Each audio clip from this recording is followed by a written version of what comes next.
It's Sunday morning. ரொம்ப நாளைக்கு அப்புறம் ஒரு நல்ல பொங்கல் அன்றைக்கி தான் நான் சாப்பிட்டேன். Last time to be frank நான் செஞ்சது ஓகேவாக தான் இருந்தது. பட் இருந்தாலும் அட்ஜஸ்ட் பண்ணி சாப்பிட்டுட்டோம். எனக்கு வந்து ஒரு சில டைம் வந்து நல்லாயிருக்கும், ஒரு சில டைம் நல்லா வராது.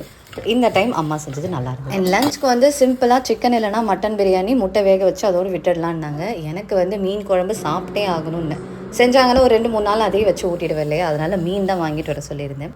அன்றைக்கி அம்மாவுக்கு பர்த்டேன்றனால அவங்களுக்கு பிடிச்ச ஸ்வீட் எல்லாம் அப்பா வாங்கிட்டு வந்திருந்தாரு. அப்படியே வரும்போது மீன் வாங்கிட்டு வந்தாச்சு.